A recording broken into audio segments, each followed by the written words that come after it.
মুসলিম জাহানের খলিফা হযরত ওমর ফারুক রাদিয়াল্লাহু তাআলা আনহু অর্ধ দুনিয়া পৃথিবীর অর্ধেকের শাসক ছিলেন।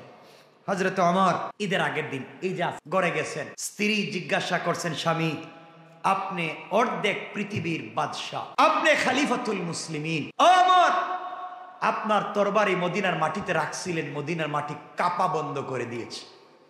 আপনি ওমর নদীর নামে চিঠি দিয়েছেন, নদী পানি দিতে বাধ্য হয়েছে। আপনি ওমর যে রাস্তা দিয়ে দেন শয়তানি রাস্তা দিয়ে যায় না। আপনার কাছে আমি জানতে চাই, আগামী কালকে ঈদ, আমাদের ঘরে তো কোনো নতুন জামা কাপড় কিচ্ছু নাই, আপনি খলিফাতুল মুসলিম, আপনি অর্ধ জাহানের খলিফা, আর আপনার পরনে ছেঁড়া ছেঁড়া কাপড়। আমি নিজেরে বুঝ দিলাম, আপনি আপনারে বুঝ দিলেন, কিন্তু আমাদের ছোট্ট বাচ্চাটাকে তো বুঝ দিতে পারবো না। ছোট্ট বাচ্চাটার জন্য আজকে আগামীকালকে ঈদের দিন কিছু একটা কিনেন। কার কথা বলতেছি? অর্ধ জাহানের বাদশাহ, আমেরিকার না, লন্ডনের না, অর্ধ পৃথিবীর বাদশাহ ওমর, অর্ধ পৃথিবীর বাদশাহ ওমরের কথা বলছি। স্ত্রী যখন বলছেন বাচ্চার জন্য একটা কাপড় কিনেন, হযরত ওমর ফারুক রাদিয়াল্লাহু তাআলা আনহু বললেন, আগামীকালকে ঈদ, ছোট্ট বাচ্চাটাকে জামা দেওয়ার মতো সামর্থ্য আমার নাই। চিন্তা করতেছে কে আছে এখানে যার কাছে একটা বাচ্চার জামা দেওয়ার সামর্থ্য নাই? আর অর্ধ পৃথিবীর খলিফা বলতেছেন আমার কাছে ছোট্ট বাচ্চার একটা জামা দেওয়ার সামর্থ্য নাই। স্ত্রী বলছেন তাইলে আপনি কি করবেন? সবাইকে তো বুঝ দেওয়া যাবে, বাচ্চাটাকে তো বুঝ দেওয়া যাবে না। হযরত ওমর ফারুক রাদিয়াল্লাহু তাআলা আনহু অর্থমন্ত্রীর নামে চিঠি লিখলেন। অর্থমন্ত্রী ছিলেন আবু উবাইদা ইবনুল জাররাহ রাদিয়াল্লাহু তাআলা আনহু। রাসূলের আমিন যিনি ছিলেন আবু উবাইদা ইবনুল জাররাহ রাদিয়াল্লাহু তাআলা আনহু অর্থমন্ত্রী, তার কাছে চিঠি লিখলেন ওমর। বললেন, ভাই আমি তো এই দেশের খলিফা, অর্ধ জাহানের বাদশাহ, আমারে আগামী মাসের অগ্রিম বেতনটা দিয়ে দাও, আমি আমার বাচ্চার ঈদের জামাটা কিনবো। টাকা পয়সা কিচ্ছু নাই, ঘরের ভিতরে আগামীকালকার খাবার নাই, তুমি আমাকে আগামী মাসের বেতনটা দাও। চিন্তা করতেছেন নি আপনারা? আজকে আমরা কোথায়? কেন তারা দুনিয়ায় থেকে জান্নাত ক্রয় করেছে? কেন তারা চক্ষু বন্ধ করলে সব দেখতেন? কেন তাদের হাতের কাছে পুরা পৃথিবী কাঁপত? একমাত্র তাদের কাছে ছিল আমানতদারি। হযরতে ওমর ফারুক রাদিয়াল্লাহু তাআলা আনহু আবু উবাইদা ইবনুল জাররার কাছে চিঠি দিলেন। আমার মুসলমান বন্ধুগণ, গভীর মনোযোগ। আবু উবাইদা ইবনুল জাররাহ রাদিয়াল্লাহু তাআলা আনহু অর্ধ জাহানের খলিফা, মুসলিম মিল্লাতের খলিফা, খলিফাতুল মুসলিমিন আমিরুল মুমিনিন হযরত ওমর ফারুক রাদিয়াল্লাহু তাআলা আনহু, যার একটা আঙ্গুল হেলনে অর্ধ পৃথিবী শাসন হয়ে যেত, যিনি রাস্তা দিয়ে গেলে শয়তান পর্যন্ত রাস্তা চেঞ্জ করে দেয়, যার সামনে পারস্য নতজানু হয়ে বসে যেত, যার সামনে দুনিয়ার কোনো ক্ষমতা পর্যন্ত কাজ করত না, এই হযরত ওমর চিঠি লিখে পাঠাইয়া দিলেন। আর চিঠিটা আবু উবাইদা ইবনুল জাররাহ অর্থমন্ত্রীর কাজ পর্যন্ত পৌঁছে গেল। চিঠি খুললেন, তিনি পড়তে লাগলেন, আর তিনি দেখলেন খলিফাতুল মুসলিমিন বলছেন 1 মাসের বেতন চাই। আবু উবাইদা ইবনুল জাররাহ যায় নামাজ বিছাইয়া দিলেন, হাউমাউ করে কাঁদতে লাগলেন আর বলেন, আল্লাহ তুমি আমাদেরকে এমন একজন খলিফা দিয়েছো, যেই খলিফার একটা আঙ্গুলের ইশারায় গোটা দুনিয়ার অর্ধেক পর্যন্ত চলে আল্লাহ, কিন্তু সেই খলিফার ঘরে আগামী কালকে ঈদের দিনের খাবার নাই। খলিফা আমার কাছে চিঠি দিয়েছেন আগামী 1 মাসের বেতন দেওয়ার জন্য। আমিন কার নাম চিন্তা করেন, আমানতদার কার নাম চিন্তা করেন? আবু উবাইদা ইবনুল জাররাহ রাদিয়াল্লাহু তাআলা আনহু খলিফাতুল মুসলিমিন, অর্ধ জাহানের খলিফা হযরতে ওমরকে আগামী অগ্রিম 1 মাসের বেতন দিলেন না। 1 মাসের বেতন দিলেন না। চিঠির উল্টা পৃষ্ঠায় তিনি লিখে দিলেন, খলিফাতুল মুসলিমিন, আপনি আমার সালাম গ্রহণ করবেন, বেয়াদবি মাফ করবেন, আপনি এই পৃথিবীর অর্ধেকের খলিফা আর আমি সাধারণ অর্থমন্ত্রী, আমি বাইতুল মাল দেখাশোনা করি। আপনি আমার কাছে আগামী 1 মাসের বেতনের আবদার করেছেন। আপনি যদি গোটা বাইতুল মাল চান আমি দিতে বাধ্য, কিন্তু আপনি আগামী 1 মাসের বেতন চাইলেন অগ্রিম। আপনার কাছে আমি 2টা জিনিস জানতে চাই, এই 2 জিনিসের ফয়সালা যদি আপনি দিতে পারেন আমি আপনাকে আগামী মাসের বেতন দিব, নচেত আপনি খলিফাতুল মুসলিমিন হতে পারেন, আমি আবু উবায়দা আপনাকে আগামী মাসের বেতন দিতে পারবো না। আল্লাহু আকবার। কে আমানতদারি? চিঠির উল্টা পৃষ্ঠায় লিখে দিলেন, খলিফাতুল মুসলিমিন 1 নাম্বার জানতে চাই, আপনি আগামী মাসের বেতন অগ্রিম চাইছেন, আগামী মাসের বেতন যেন আমি আপনাকে দিয়া দিই। আমি জানতে চাই খলিফাতুল মুসলিমিন, আগামী মাস পর্যন্ত আপনি বেঁচে থাকবেন কিনা? আপনি যে আমার কাছে অগ্রিম বেতন চাইলেন, আগামী মাস পর্যন্ত আপনার হায়াত আছে কিনা আপনি জানেন নাকি?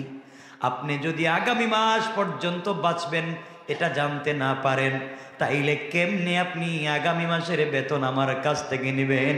কিয়ামতের দিন রাষ্ট্রের কাছ থেকে যে 1 মাসের বেতন নিলেন কি জবাব দিবেন? আল্লাহু আকবার বলেন। ও খলিফা, আপনার কাছে আমি 2 নাম্বার প্রশ্ন রাখতে চাই। 2 নাম্বার আমি জানতে চাই, আপনি যদি আগামী 1 মাস বেঁচে যান, আপনাকে আগামী 1 মাস এই দেশের জনগণ আপনাকে যে খিলাফতের দায়িত্বে রাখবে এর কি গ্যারান্টি আছে? আগামী মাসে এই দেশের জনগণ, এই পৃথিবীর নাগরিক আপনাকে যে খলিফা রাখবে তা আপনি কেমনে বুঝলেন? হয়তো আগামী কালকে এই দেশের জনগণ আপনাকে ক্ষমতা থেকে নামাইয়া দিতে পারে। আপনি কেমনে আগামী 1 মাসের বেতন চাইলেন?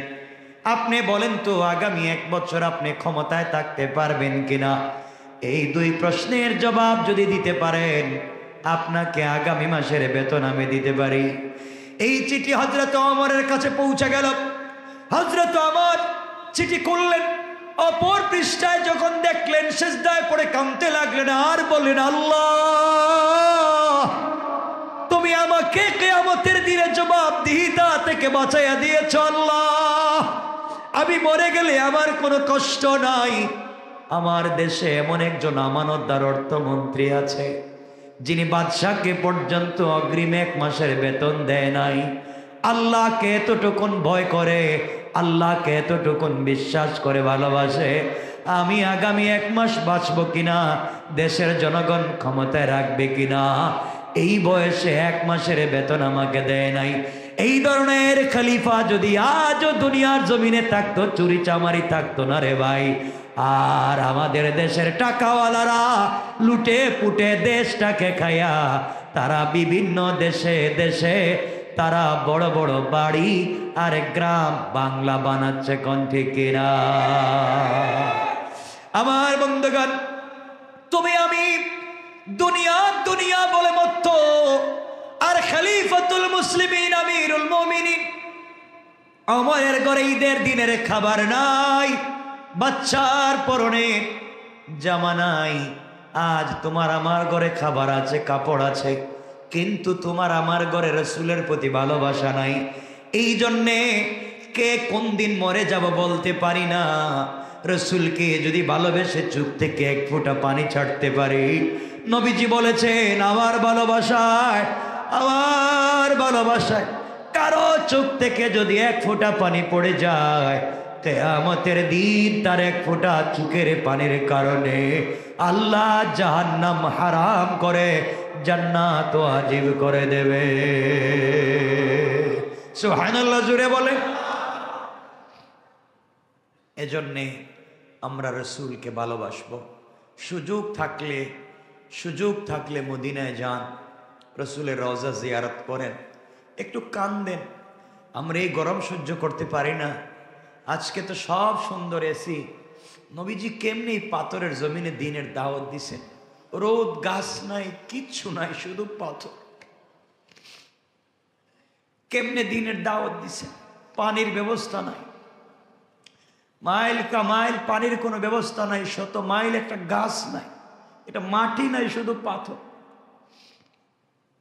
এই জন্যে আল্লাহর ওয়াস্তে আজকে থেকে আমরা নামাজ ছাড়বো না, মিথ্যা কথা বলবো না, আমানতের খেয়ানত করব না। আর রসুলের কথা মনে হলেই কলিজায় রসুলের জায়গা দিব, রসুলকে ভালোবাসবো এবং সুযোগ পাইলেই 2 রাকাত নামাজ পড়বো। আল্লাহর কাছে বলবো, আল্লাহ যেন রসুলের নিজ হাতে হাউজে কাউসারের পানি পান করার তৌফিক দান করেন। এই মানুষগুলোর কত সৌভাগ্য যারা আজকে মক্কা এবং মদিনায় ঈদ করতে পারছে, রসুলের বাড়িতে, আল্লাহর বাড়িতে, তাদের কি সৌভাগ্য। আমরাও যেন আল্লাহ আমাদেরকে সুযোগ দেন, কবুল করেন, আমরা যেন যেতে পারি। আপনারা জানেন আমরা এখান থেকে রসুলের কাছে সালাম পৌঁছাই, আল্লাহ আমাদের সালাম পৌঁছায় দাও। আর রসুলের রোজা যখন চুকে দেখবেন, হায়াতুন নবী, জিন্দা নবী এখানে শুয়ে আছেন, আর আপনি কাজ দিয়ে হেঁটে যাচ্ছেন, এই রাস্তা দিয়ে রসুল হাঁটছেন। আপনি যেখানে নামাজ পড়তেছেন এখানে রসুল নামাজ পড়েছেন, এখানে রসুল হাঁটছেন। আপনি যেখানে পানি পান করছেন এখানে রসুল পানি পান করেছেন। এর চাইতে বড় সৌভাগ্য আর কি হতে পারে?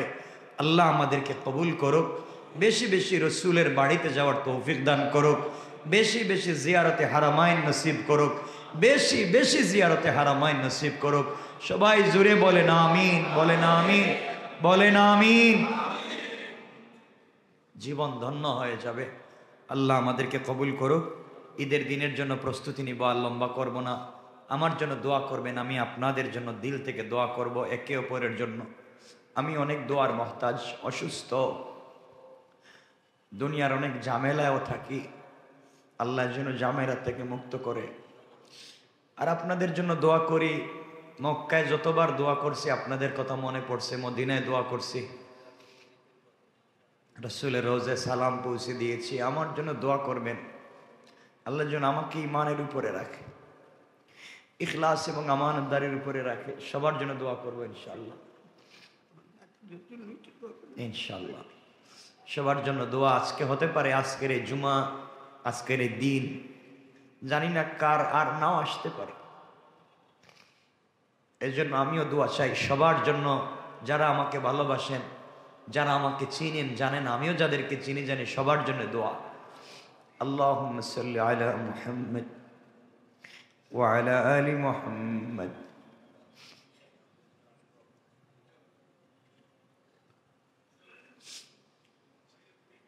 ইনশাআল্লাহ, ইনশাআল্লাহ সবার জন্য দোয়া। ইনশাআল্লাহ শরীফ ভাই সহ যারা দোয়া চাইছেন সবার জন্য দোয়া। আস্তাগফিরুল্লাহ ইন্নাল্লাহ গফুরুর রহিম। আস্তাগফিরুল্লাহ ইন্নাল্লাহ গফুরুর রহিম।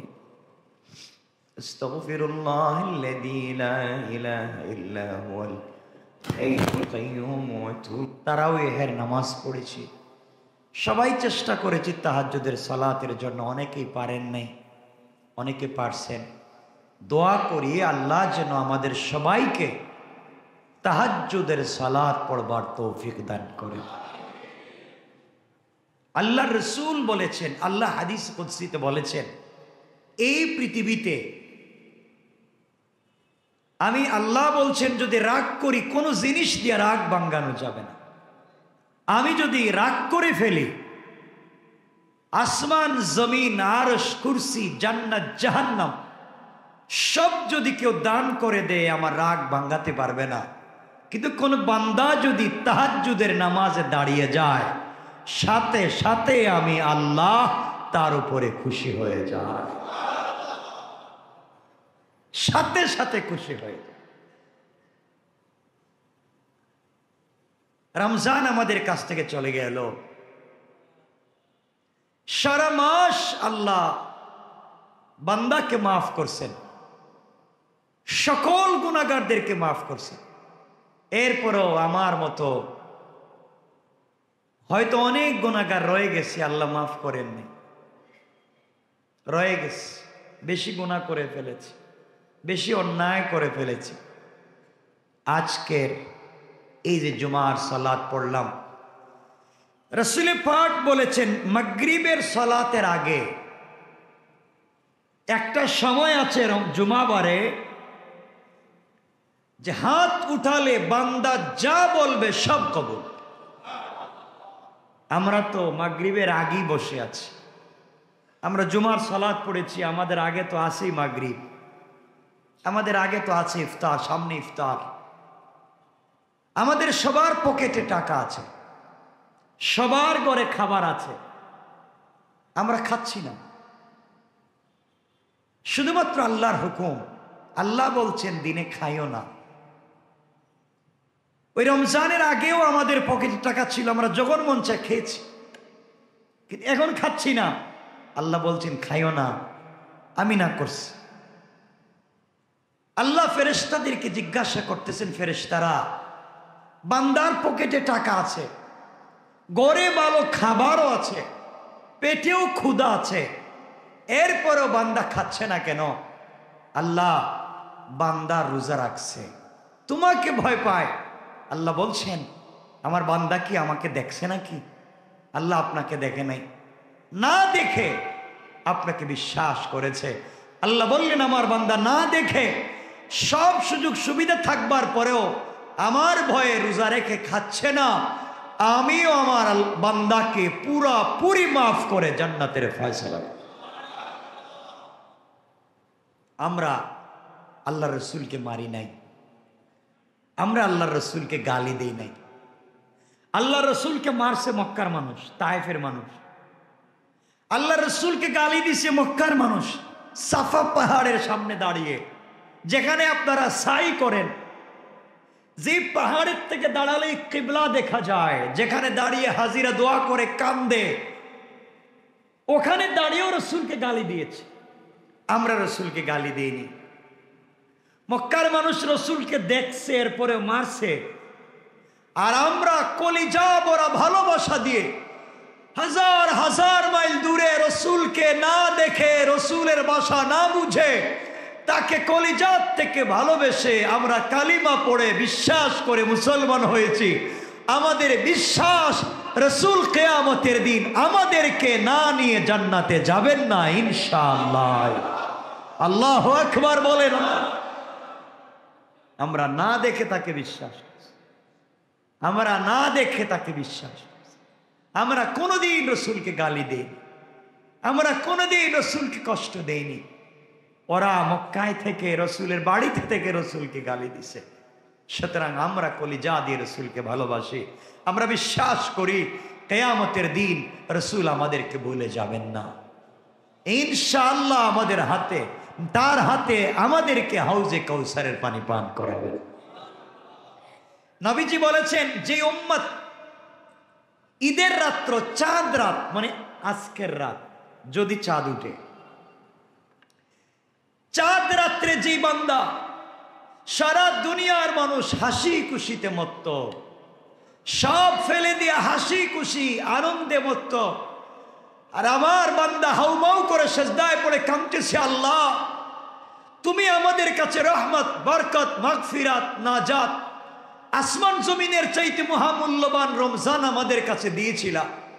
আল্লাহ চাঁদ উঠাইয়া তুমি আমাদের কাছ থেকে নিয়ে নিছ, জানি না হক আদায় করতে পারলাম কিনা, রোজা রাখতে পারলাম কিনা, তোমার কাছ থেকে মাফি নিতে পারলাম কিনা। আল্লাহ বলেন সব বান্দা চলে গেছে আনন্দে, আর আমার বান্দা পড়ে পড়ে কাঁদতেছে। আমি আল্লাহ শুধু আমার বান্দাকে নয়, তার খানদানকে মাফির ওয়াদা দিয়ে দাও।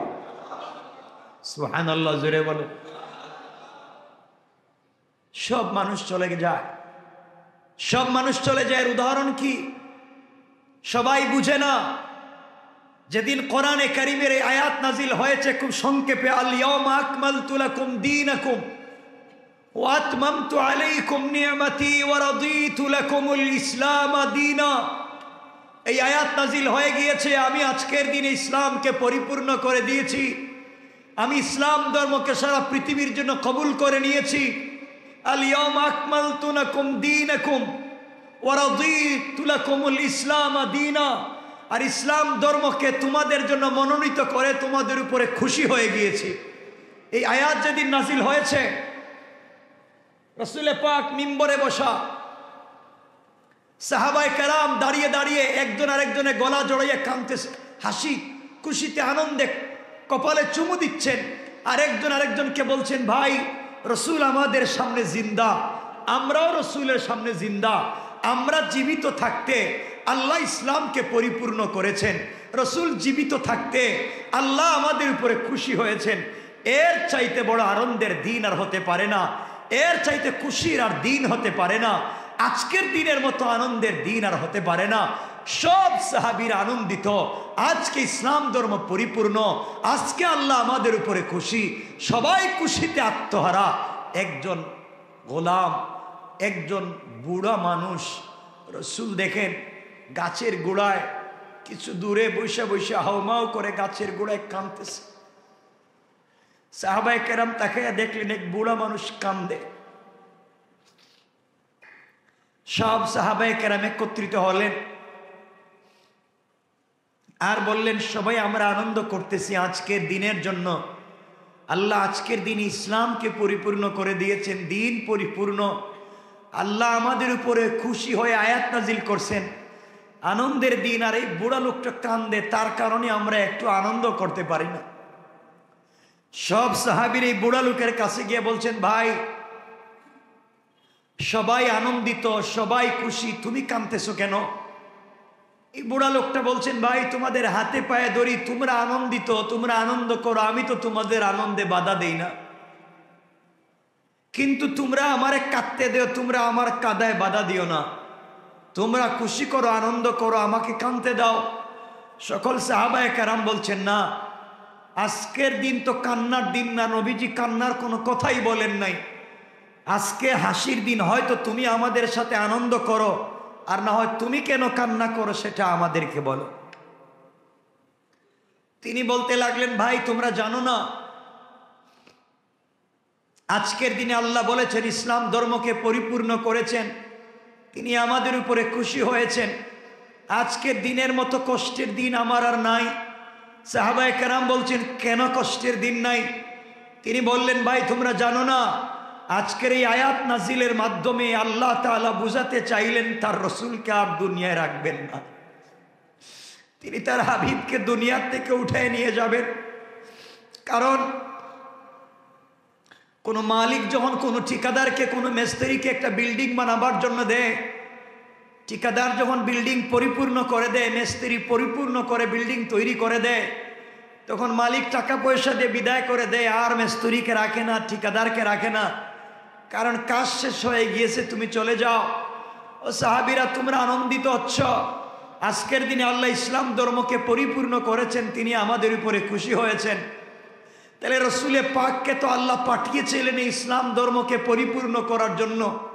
ইসলাম ধর্ম যেহেতু পরিপূর্ণ, তাইলে আল্লাহ রসুলকে বেশি দিন রাখবেন না। এই জন্যে আমি কাঁদতেছি, আর রসুলকে বেশি দিন পাবো না, আর রসুলের পিছনে নামাজ পড়তে পারবো না, আর ঘর থেকে বের হয়ে রসুলের চেহারা মুবারক দেখতে পারবো না, আর রসুলকে জড়িয়ে ধরতে পারবো না। সাহাবায়ে কেরাম বলছেন, সত্যি যদি তাই হয় তাহলে আমরা কেন আনন্দিত হব, আমরা রসুলের কাছে যাই। সকল সাহাবায়ে কেরাম রসুলের কাছে গেলেন, ইয়া রাসূলুল্লাহ, আজকের আয়াত নাজিলের মাধ্যমে কি আপনি আনুষ্ঠানিকভাবে দুনিয়া থেকে বিদায় নিচ্ছেন? নবীজি বলেন, এই কথা তো আমি বলি নাই, তোমাদেরকে কে বলছে?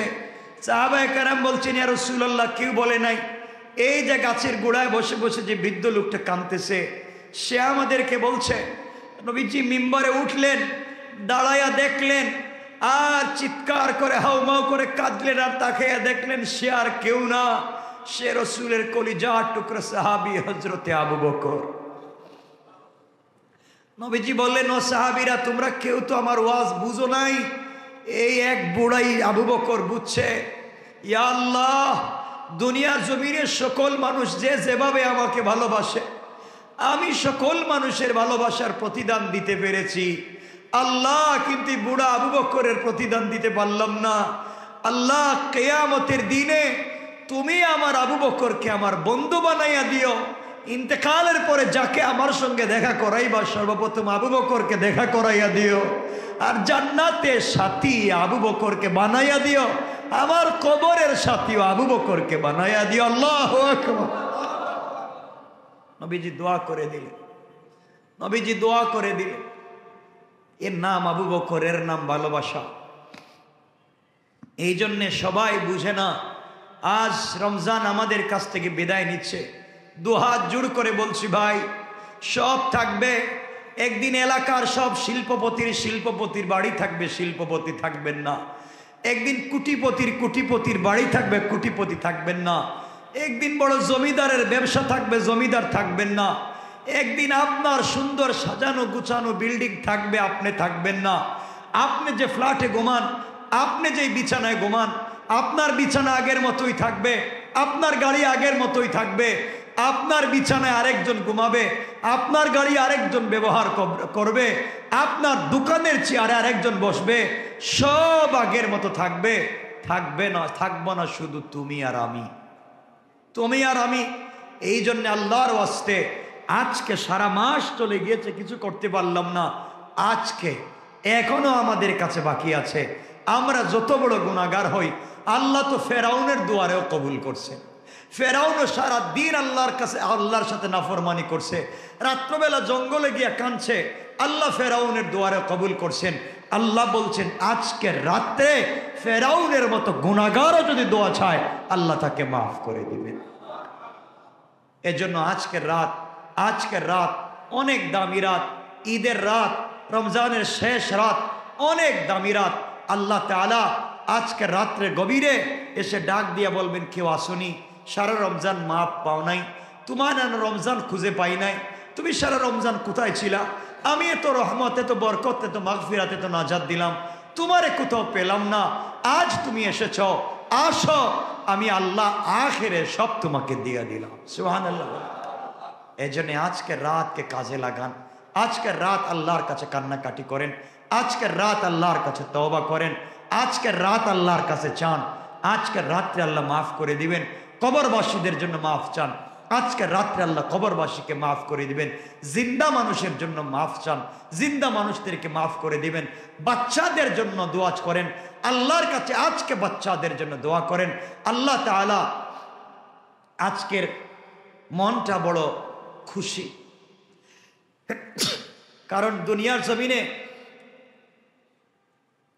গোলাম যখন পরিশ্রম করে, কোনো দোকানে কর্মচারী যখন কাজ করে, মাস শেষ হয়ে গেলে সে বেতন পায়,